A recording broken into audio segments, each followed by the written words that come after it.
안녕하세요. 혹시 2년 전에 저를 뵈신 분 금요일 날 왔었는데 거의 없네요. 그럼 새로 처음부터 다시 소개를. 저도 이제 작년 거의 2월 말부터 온라인 예배를 드리고 있는지 거의 이제 1년이 돼가는데요. 이렇게 오프라인 같은 온라인 예배를 또 드려서 되게 감사하고요. 마스크를 쓰고 설교하기는 또 처음이거든요. 이따가 제가 마스크 쓰고 설교하다 질시가 돼서 쓰러지면 주님과 같이 함께 세마포에 쌓아서 묻어주십시오. 목사님 이제 소개해 주셨는데요. 간단히 좀 먼저 소개하겠습니다. 서로 알아가야 되니까. 제 큰아들 이름이 김주영입니다.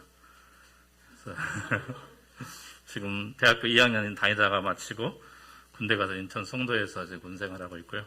둘째가 이번에 대학에 들어갔습니다. 김주일. 그래서 주님 오직 한 분, 그렇게.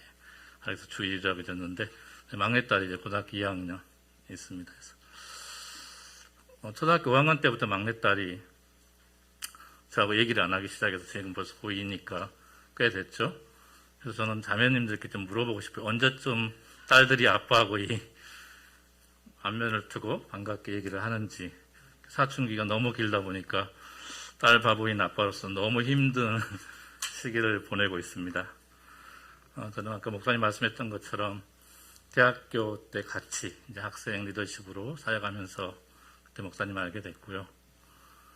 저는 이제 섬에서 태어났습니다. 섬 소년입니다.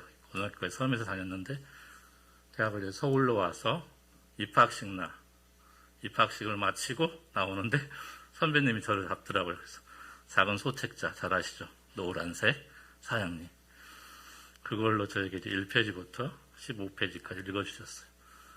저는 무릎을 꿇고 들고 또 영접 기도문을 따라 해야 된다 해서 따라하고 그 다음날부터 성경 공부에 나와야 된다 그러더라고요. 그래서 그렇게 해야 되는 줄 알고 다음날부터 나가기도 했고 그렇게 해서 선교단체 CC와 연결되었습니다. 그리고 그때 제 나이 19살이었는데 여름 수련회 가서 제 인생의 전부를 주님께 드리겠다고 헌신하고 서원했던 기도를 했고, 그래서 대학 1학년 때 아마 저는 제 인생의 가장 값진 주님을 만나고 내 삶을 주님께 드리기로 작정하고 또 실제로 10년이 지난 후에 전임 사역자가 돼서 선교지로 나가게 됐습니다. 그래서 중국에서 11년간 이제 선교를 했고요. 해외에서 이제 신학을 마치고 돌아와서 2014년부터 지금까지 본부 이제 해외 선교팀에서 사역을 하고 있습니다. 아까 얘기했던 것처럼 스가의 자녀는 3명이 있고 결혼 23년째를 맡고 있고요. 또 여러분들 젊으신 분들 보니까 너무 반갑습니다. 이렇게 뵙게 돼서 감사하고 우리가 이제 고난주간이라고 얘기하는데 저도 이제 고난주간을 개인적으로 이제 말씀을 묵상하면서 예수님의 일정들을 한번 살펴봤습니다. 그래서 주일날 예수님이 나귀를 타시고 예루살렘을 입성하시죠. 평화의 왕으로 이제 들어가시는 모습.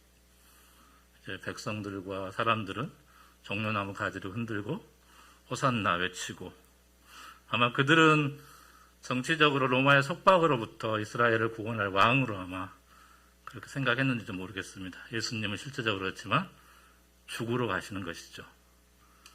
예수님은 예루살렘에 들어가면서 성전을 보면서 슬피 우셨죠. 왜냐하면 곧 무너질 것이기 때문에. 그리고 이제 월요일 날에는 이방인의 뜰에 들어가서 장사하는 사람들을, 성전에 들어간 사람들, 그 당시에는 애물을 바쳐야 되니까 비둘기도 팔고 동물도 팔았겠죠.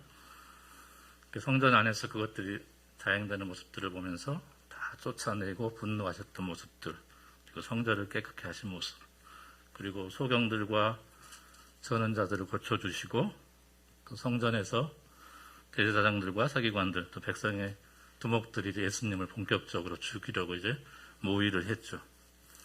그리고 이제 화요일과 수요일에는 성전에서 백성들을 가르쳤고 또 서기관과 제사장들, 바리새인들이 강교한 질문에 또 답변을 하면서 성전이 파괴될 것이다. 그리고 대환란이 올 것이다.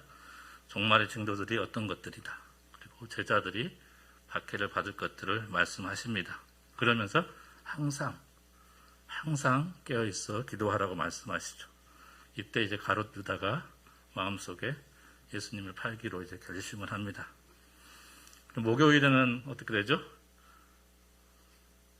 어디로 가죠? 한 다락방을 가게 되죠. 왜냐하면 6월절 저녁이기 때문에 그 절기를 보내기 위해서 제자들과 함께 최후의 만찬을 하게 되어집니다. 그 최후 만찬석상에서 천국에 대해서도 얘기하고 자기가 십자가에서 죽을 것도 얘기하는데 제자들은 뭘 하고 있었죠? 천국에 가면 누가 큰 자냐? 한 자리 다툼을 하고 있었죠. 예수님은 겸손히 허리에 수건을 두르시고 그들의 발을 씻기시며 서로 섬길 것을 이렇게 말씀해 주셨죠. 그리고 죽으시고 부활하실 것을 말씀하시면서 베드로가 3번 부인할 것이다. 오늘 이제 본문에 읽었는데요. 이 본문은 복음서 곳곳에 다 나와 있습니다. 특히 요한복음 18장에는 방금 읽었던 부분은 베드로가 이제 2번째, 3번째 이제 부인하는 장면들입니다. 그걸 예언하시고 나서 이제 겟세마네 동산에 올라가시죠. 마지막으로 하나님께 기도하기 위해서. 수제자 3명을 데리고 가시죠. 저만치 떨어져서 너네 기도하고 있어. 나 하나님께 기도할 테니까. 근데 제자들은 어떠죠? 잠자죠. 기도를 몇 번씩 부탁하고 깨어있으라겠는데 잠을 자는 모습. 그리고 이제 해가 떠오르기 전에 유다가 사람들을 데리고 검과 몽치를 들고 예수님을 잡으러 오죠. 그리고 예수님은 체포되셔서 가야바의 뜰로 이제 옮겨지시죠. 그리고 오늘 성금요일입니다. 금요일에 벌어졌던 일이 바로 예수님이 빌라도의 법정에서 재판을 받게 되고 6월절 절기에 따라 로마가 유대인들을 위해서 한 사람을 풀어주는 그런 좋은, 오늘날로 얘기하면 사면이겠죠. 예수님을 놓아줄 마음이 있었으나 그러나 백성들의 요구에 따라서 어떻게 되죠? 강도를 놓아주고 예수님을 결국 십자가에 처형을 하게 되죠. 그래서 이 금요일 순식간에 일이 이루어집니다. 판정이 나고 예수님 십자가에 못 박히고, 그리고 이제 주일 아침 새벽에 주님이 이제 부활하시게 되죠. 막달라 마리아와 베드로와 요한에게 알려졌고 또 달려가서 보게 되었고 그 일이 또 어떻게 되죠? 여러 형제들에게, 엠마오 도상의 제자들에게 나타났고 또 디베레 바닷가에 나타나시고 또 많은 형제들에게 예수님이 보이시고, 그리고 이제 승천하시기 전에 성령을 주시고 그 이후에 이제 사도행전이 시작되어지는 거죠. 저는 이 일주일 동안의 것들을 보면서 예전에는 이렇게 보지 않았거든요. 제가 다시 한번 보면서 주님이 걸어가신 그 길, 주님은 죽음을 향해 십자가를 향해 가셨는데 제자들은 전혀 아니었던 것 같아요. 그 6월절에 최후의 만찬 앞에서도 하나님 나라에서 큰 자리를 놓고 그렇게 싸우는 모습, 주님이 애타게 땀방울이 핏방울 되려도 기도하면서 하나님께 간구할 때 그들은 자고 있는 모습, 깨어 근신하여 기도하라고 했음에도 불구하고 그렇지 못하는 모습들을 보면서 나의 모습이 아닌가 그런 생각들을 많이 하게 되었습니다. 오늘 말씀을 통해서 한번 보기 전에 또 선교단체에 있으니까 아마 여러분도 코로나19로 인해서 거의 한 1년 정도 비대면 사역들을 하고 있잖아요. 그리고 좀 만성적인 피로도 우리 안에 있고 많이 피곤하고 힘든 그런 상황들을 보내고 있는데 저희 선교단체도 마찬가지인 것 같습니다. 그럼에도 불구하고 저희에게는 이걸 좀 정면으로 돌파해야 되겠다는 그런 마음들이 있습니다. 왜냐하면 우리에게는 레퍼런스 포인트가 없기 때문에 누구를 따라갈 수 있는 거 없기 때문에 우리가 개척해야 되고 우리가 만들어내야 되고 돌파하지 않으면은 할 수 없는 상황들, 절체절명의 그런 저희 안에 간절한 안타까움이 있었던 것 같아요. 그래서 작년에 코로나가 터지면서 저희도 가장 타격을 받았던 게 선교였습니다. 그래서 선교에 아무것도 할 수 없는 상황 가운데 기도하면서 저희가 했던 것들을 한번 잠깐 나누고 오늘 말씀을 진행할까 합니다. 화면 한번 띄워주시죠. 코로나 시대에도 선교는 계속된다.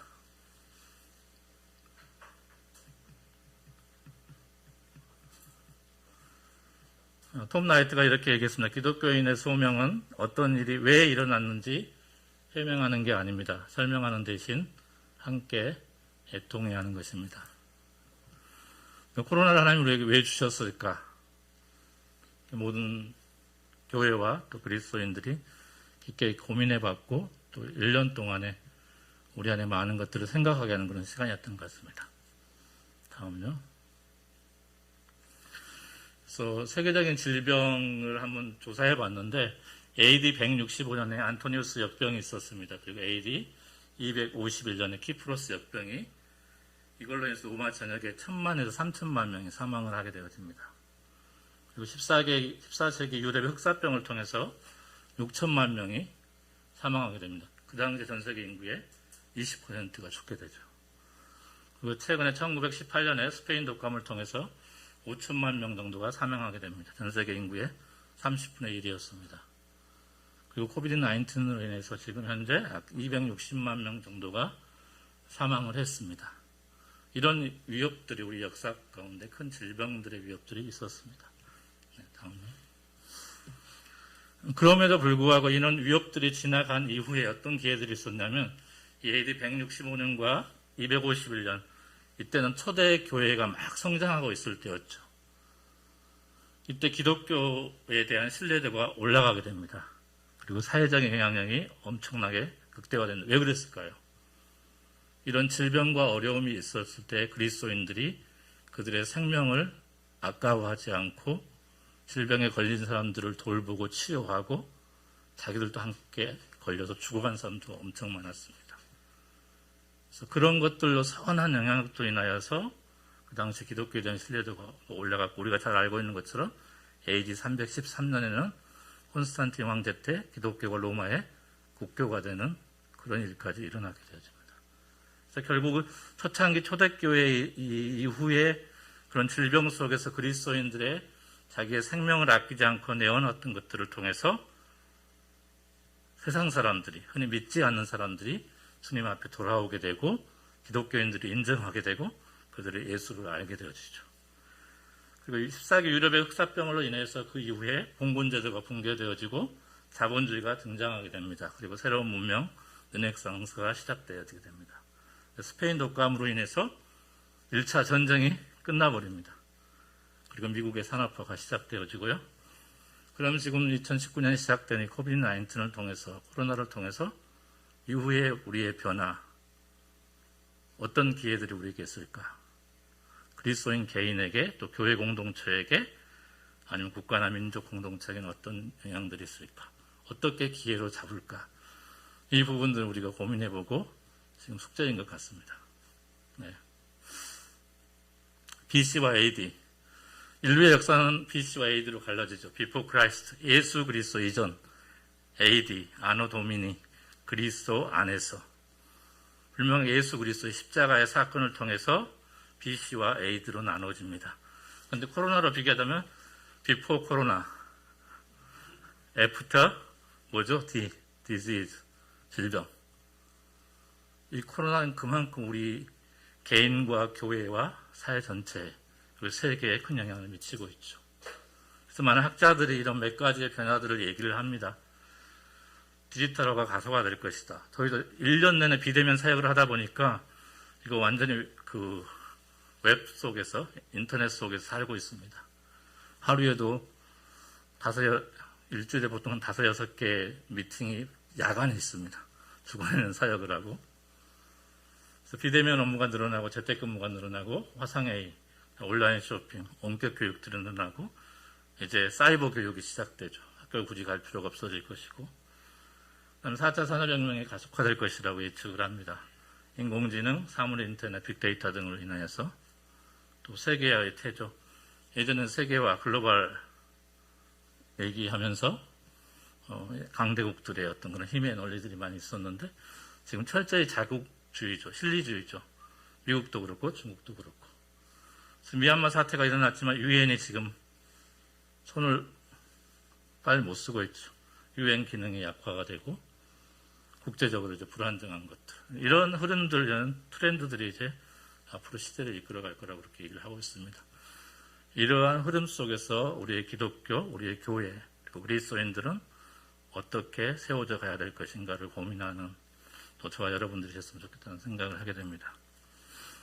오늘 본문에서 요한복음 18장 25절 26절을 읽었습니다. 그 앞에 부분 15절부터 18절에 보니까 제건 개혁성경인데요. 시몬 베드로와 또 다른 제자 한 사람이 예수를 따르니 이 제자는 대제사장과 아는 사람이라. 예수와 함께 제사장의 집들에 들어가고 베드로는 문 밖에 서 있는지라 대제사장을 아는 그 다른 제자가 나가서 문 지키는 여자에게 말하여 베드로를 데리고 들어오니 문 지키는 여종이 베드로에게 말하되 너도 이 사람의 제자 중 하나가 아니냐 하니 그가 말하되 나는 아니라 하고 그때 추운 고로 종과 아랫사람들이 불을 피우고 서서 쬐니 베드로도 함께 서서 쬐더라.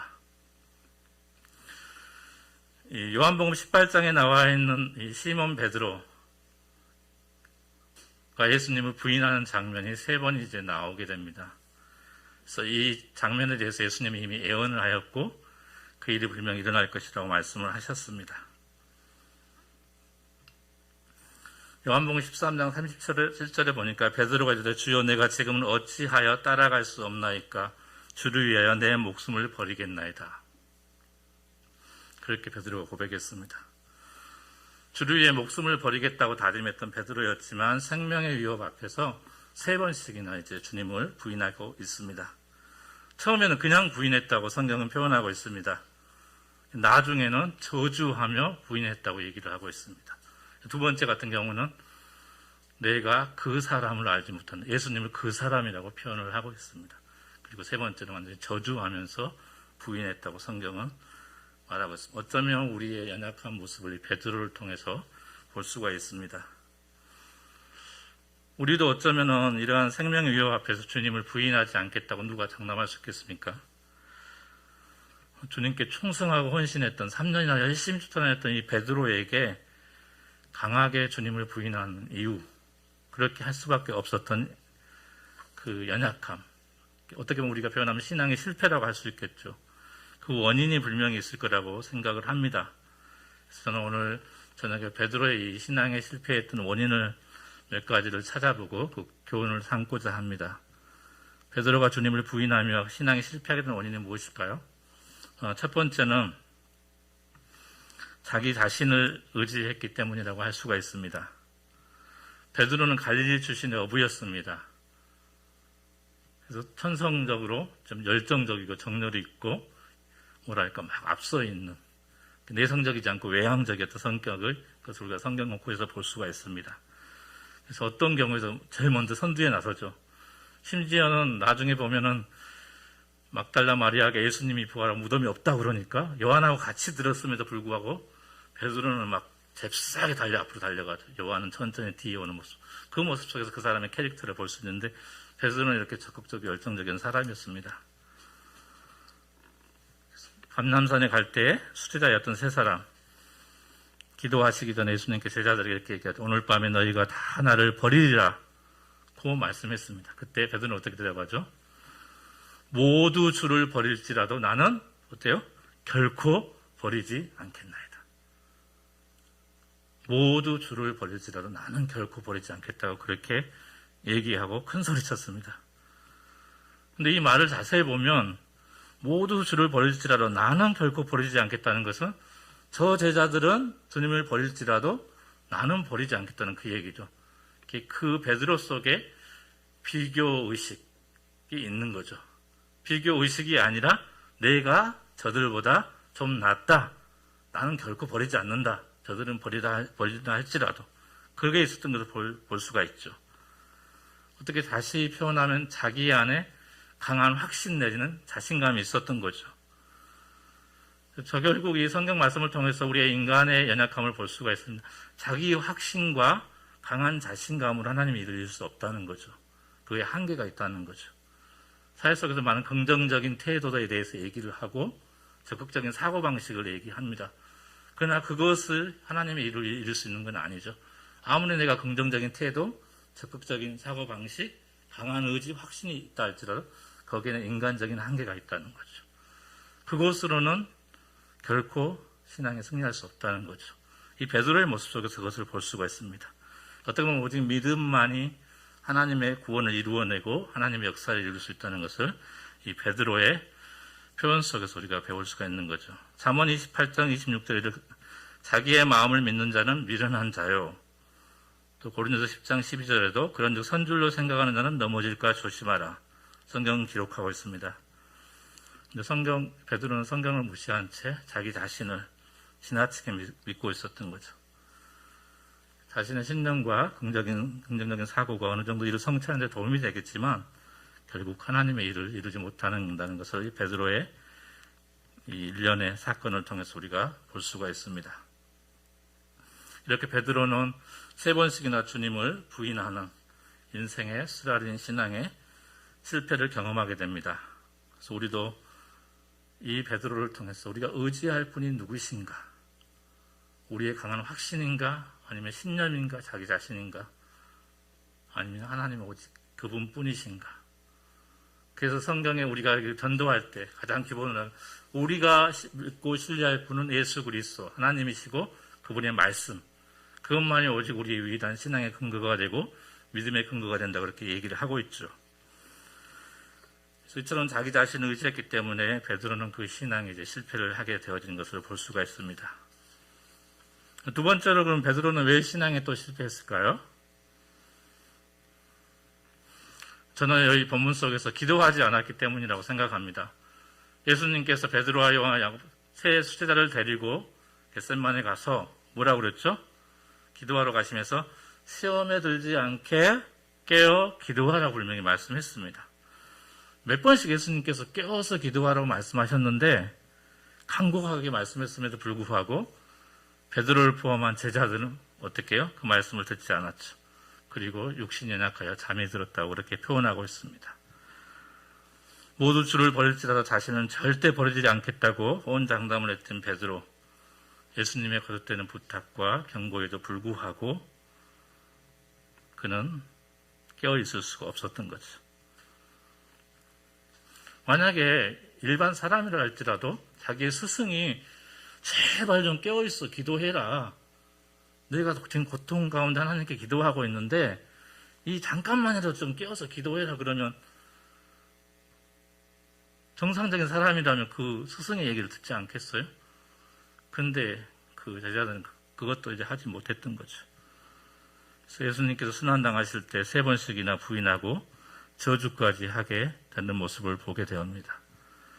주님을 따르는 수제자였지만 기도에 깨어있지 못함으로 말미암아서 신앙을 유지할 수 없었던 것을 볼 수가 있습니다. 우리가 성경 속에서 또 교회 역사 속에서 보면 많은 믿음의 사람들이 기도의 사람이었던 것들을 우리가 잘 알 수가 있습니다. 특별히 우리가 그리스도인들이 환난 중에 기도해야 할 것을 성경은 말하고 있습니다. 내가 환난 중에 여호와께 아뢰며 나의 하나님께 부르짖었더니 그가 그의 성전에서 내 소리를 들으시며 그의 앞에서 나의 부르짖음이 그의 귀에 들렸도다. 시편 기자의 고백입니다. 또 야고보서는 이렇게 기록합니다. 너희 중에 병든 자가 있느냐? 그는 교회의 장로들을 청할 것이요 그들은 주의 이름으로 기름을 바르며 그를 위하여 기도할지니라. 믿음의 기도는 병든 자를 구원하리니 주께서 그를 일으키시리라. 혹시 죄를 범하였을지라도 사하심을 받으리라. 병들었을 때도 기도해야 한다고 얘기를 하고 있습니다. 또 우리가 잘 아는 데살로니가서 5장 17절 말씀은 쉬지 말고 기도하라고 얘기를 하고 있죠. 항상 쉬지 말고 기도해라. 심지어는 핍박하는 자를 위해서도 그들이 우리를 대적할 때도 기도하라고 얘기를 하고 있습니다. 나는 사랑하나 그들은 도리어 나를 대적하니 나는 기도할 뿐이라. 시편 109편에서 시편 기자가 얘기합니다. 베드로는 바로 기대오에 베드로가 만약 깨어 있었더라면 그의 신앙은 실패하지 않았을 것입니다. 우리가 자신을 의지하지 않고 깨어 있어 주님을 의지하여 기도한다면 우리의 신앙생활은 주님이 보장한 그 승리할 것을 우리가 또 교훈받게 됩니다. 바로 베드로가 실패했던 두 번째 원인은 기도하지 않았기 때문이라고 할 수가 있습니다. 그럼 베드로가 실패한 세 번째 원인은 무엇일까요? 성경에 보니까 그거 어디에 있었죠? 뜰에 있었죠. 그 대제사장의 뜰. 예수님이 저기서 이제 신문을 밤중에 받고 있습니다. 먼 발치에서 있는 거죠.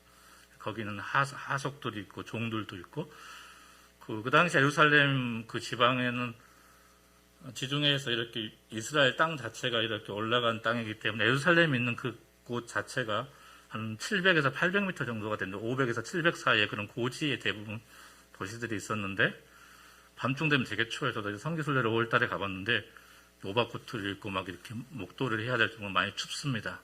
그러니까 밤에 예수님은 신문을 받고 있고 이제 거기에 있던 많은 사람들은 장작불을 피워놓고 이제 추우니까 불을 쬐고 있었죠. 베드로도 이제 그들 가운데 있는 거죠. 그래서 믿음이 있는 자가 믿는 자들과 가까이 사귀게 되면 그 믿음은 점점 자라갈 수 있겠죠. 이렇게 교회 공동체처럼 믿는 그룹 속에 우리가 있으면 서로를 격려하고 도와주며 이끌어줌을 통해서 우리의 신앙이 올라갈 수가 있죠. 마치 우리가 불을 피울 때 장작불을 하나씩 따로 떼어놓으면 잘 안 타지만 그런 여러 개를 같이 모아놓으면 잘 타는 것처럼 믿음의 공동체 안에서 교회 공동체 속에서 소그룹 속에서 내가 나를 던지고 같이 그 속에서 서로 작용을 하게 되어지면 성장을 할 수 있겠죠. 그러나 베드로는 거기 뭐라고 얘기하고 있습니까? 그들과 같이 있었죠. 그들은 누구죠? 예수님을 죽이라고 외쳤던 사람들이었고 믿지 않는 불신자라고 우리가 볼 수 있는 거죠.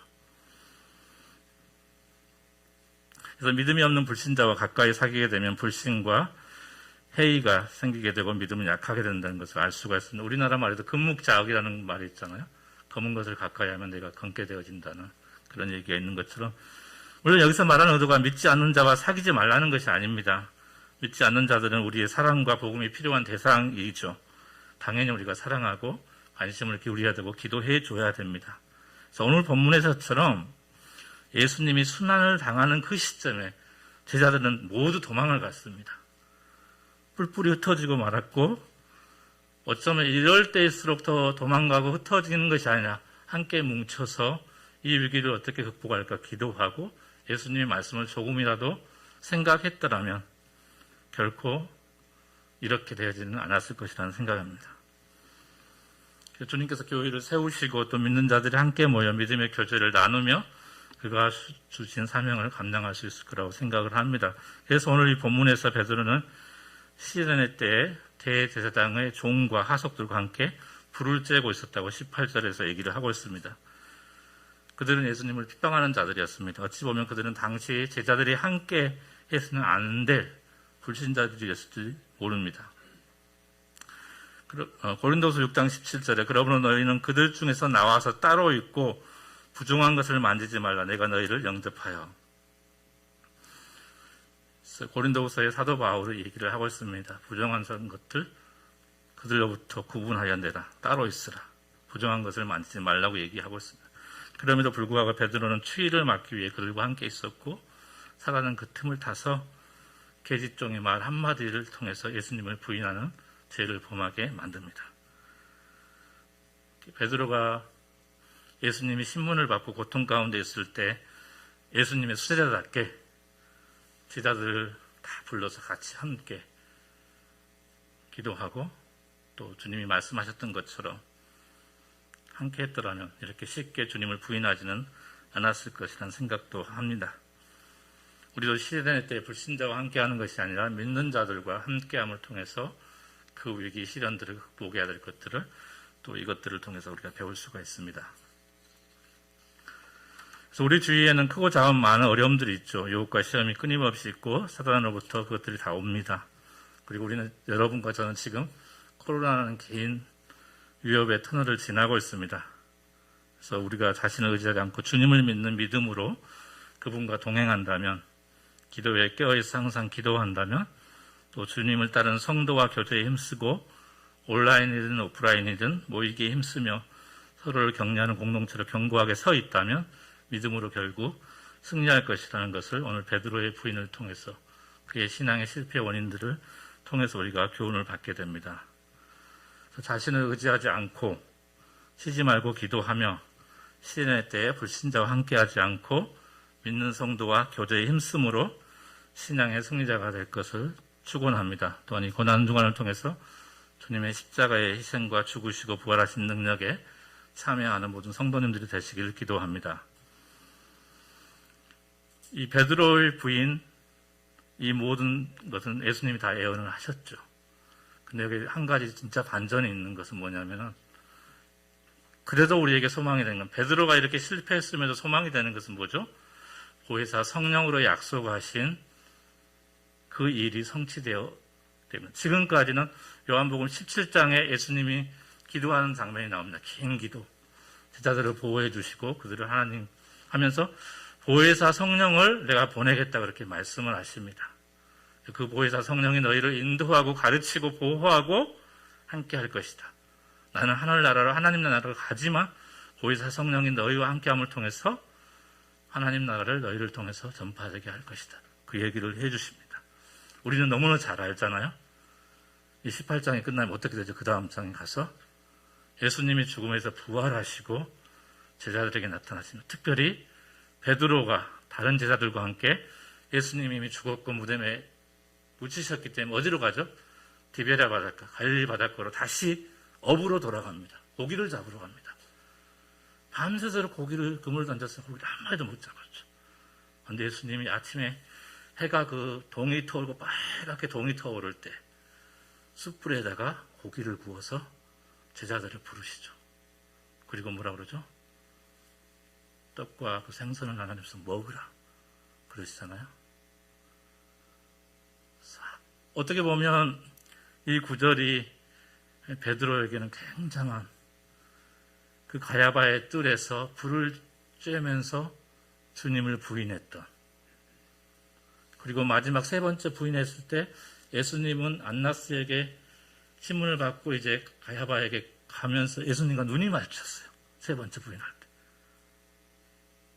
그 이 뒷부분에 보니까 통곡하며 베드로가 울었다고 그렇게 표현을 하고 있습니다.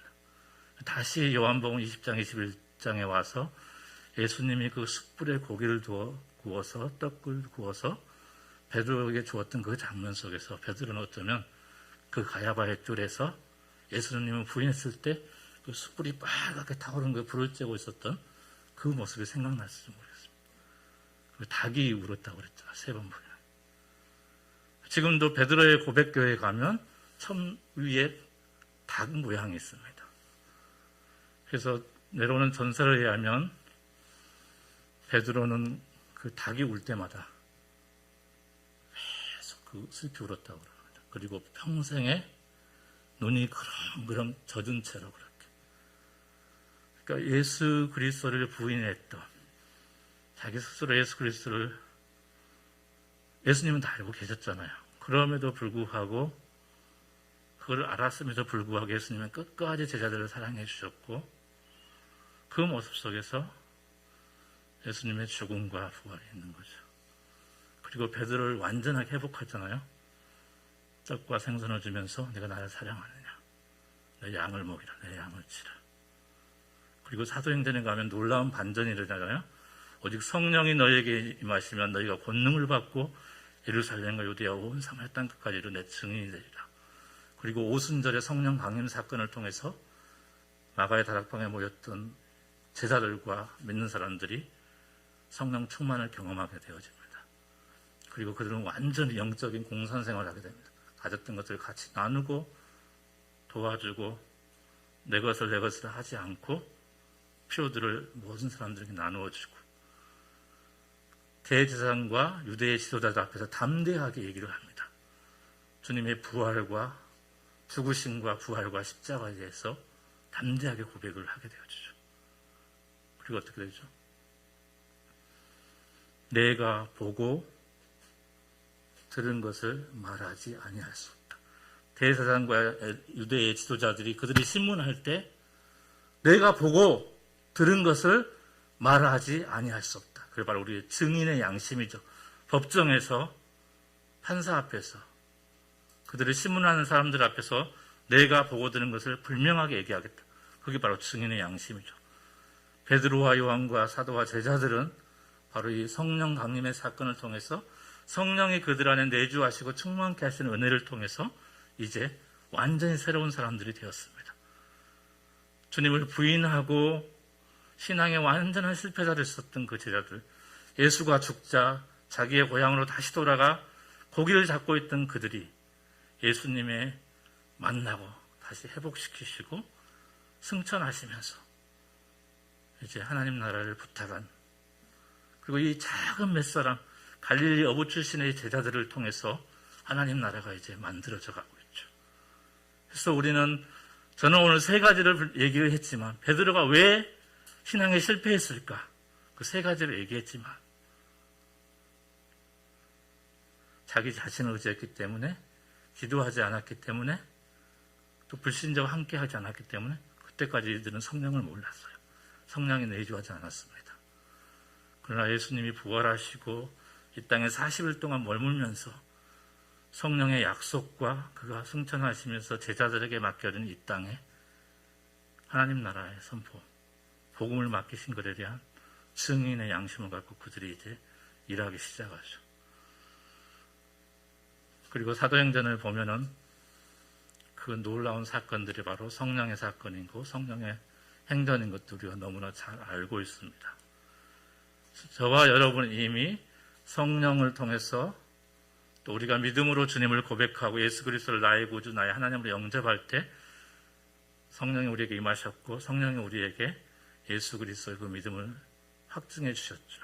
그리고 이미 성령이 우리 안에 내주하고 계시고 우리가 날마다 영혼의 협을 통해서 우리가 성령 충만함을 확인한다면, 성령의 지배를 받고 살아간다면 베드로의 이전의 삶이 아닌 베드로의 이후의 삶을 살 수 있다는 것을 성경을 통해서 우리는 분명히 알 수가 있습니다. 딕슨이라는 사람이 이런 말을 했습니다. 우리가 조직에 의존한다면 조직이 해내는 것을 얻는다. 우리가 교육에 의존한다면 우리는 교육이 해내는 것을 얻는다. 웅변에 의존한다면 우리는 웅변이 해내는 것을 얻는다. 그러나 우리가 성령에 의존한다면 우리는 하나님이 해내는 것을 얻는다. 바로 예수 그리스도가 부활하시고 승천하신 이후에 오순절의 성령 강림 사건을 통하여서 초대교회의 주춧돌이 되었던 제자들과 사도들의 삶을 통하여서 성령이 일하셨고 하나님의 일들을 그들을 통해서 이루어냈습니다. 야고보의 순교, 스데반의 순교, 베드로도 마지막은 나는 예수님처럼 십자가 못 박힐 수 없다. 나를 거꾸로 매달려달라. 십자가에 거꾸로 매달려서 순교했습니다. 로마에 가면서 코바디스 하면서. 어쩌면은 저와 여러분은 이 베드로 이전의 그런 삶은 아니잖아. 이미 우리가 예수님을 통해서 성령을 받았고 성령을 통해서 살아가고 있고 주님을 모시고 있어서 우리가 더 쉽게 주님을 섬길 수 있고 또 주님 원하시는 그 승리하는 신앙의 삶을 살 수 있는 것이 얼마나 큰 감격인지 모르겠습니다. 고난주간을 일부러 막 거룩한 척하고 막 금식하며 막 일부러 흉내낼 필요는 없는 것 같아요. 이미 성령이 우리에게 주셨고 우리가 예수 그리스도를 믿고 고백하는 순간부터 우리 안에 내주하시고 충만하고 자유케 하시는 그 역사, 주님의 진리가 우리를 자유케 하고 생명의 길로 인도하시는 그것들을 우리가 날마다 경험하기 때문에 고난주간에만 이렇게 우리가 습관적으로 절기로 이렇게 보내는 것이 아니라 매일이 우리가 주님의 죽음과 부활에 동참하는 삶이고 성령으로 충만한 삶을 경험하고, 그래서 그 성령의 열매들을 갈라디아서 5장 22절과 23절에 나와 있는 그 성령의 충만한 열매들이 우리 속에서 맺어진 그런 삶이기를 축원합니다. 같이 기도하겠습니다.